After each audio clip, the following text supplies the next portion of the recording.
2 years ago, my then 5-year-old and I took a trip from one province to another. We joined other people in a luxurious bus, and the trip was supposed to be for an hour and 20 minutes. While we were in the bus, my 5-year-old once in a while kept using his feet to hit the chair in front of him, not consciously. Every time he wanted to move, his leg will hit that side. And so many people who know me as a mother, I am very concerned about my child disturbing other people. And I remember that every time I would tell him, Jeddah, stop it, stop it. He would stop and continue what he was doing. For some reason, I got carried away by the view outside my window. And I heard a voice, a stern voice, say, stop it. I turned. He was the man in front of us, the Caucasian man. He turned and said, he wasn't even looking at me. He was looking straight at my son. Stop it or I'll call the cops on you because I intend to enjoy my trip. And he turned and he sat down. I was upset immediately. As a mother, it was just natural for me to be upset. I had two choices: lash out at him or call his attention and say, why did you have to talk to him like that? Because I saw my son's eyes well up in tears.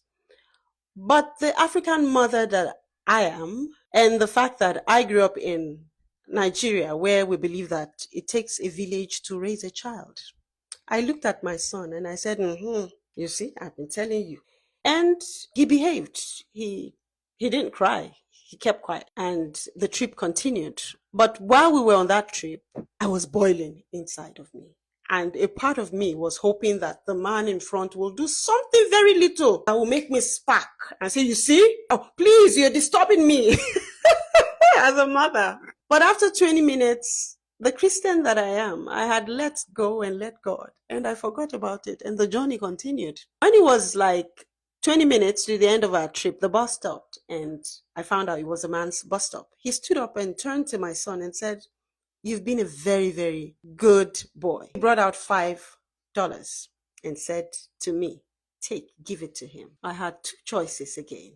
Number one, I did not need the $5. Number two, I had trained my children not to take money from strangers. So the choices I had were in front of me. The other choice too was to tell him, sir, you were very rude to him, the way you spoke to him.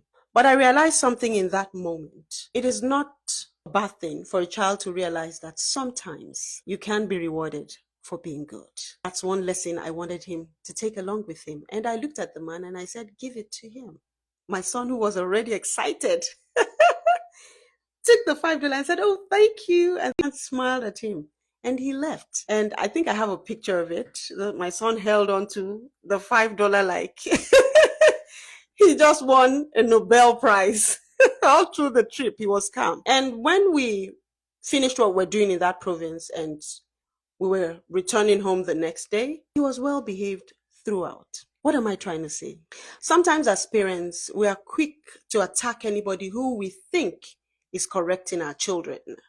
Oh, you did not give birth to him. You can't scold him. You can't say anything. It is a recipe for disaster for most of these children because the world is not fair. The world is not full of people who are mommy and daddy. And the earlier the child knows that it is impossible for somebody to pay for a full seat, and you as a human being will begin to inconvenience that person just because you're a child who can stop when you say stop. I'm not talking about toddlers. I think it is just sheer entitlement for parents to think that their kids can go away with anything. Yes, the man could have approached it in a different manner. He could have smiled about it. But then again, if he had turned to him and said, I will call the cops if you don't behave, my son could have thought, oh, it's a game. He's playing with me. And he would have repeated it and will go back and forth till the end of the trip.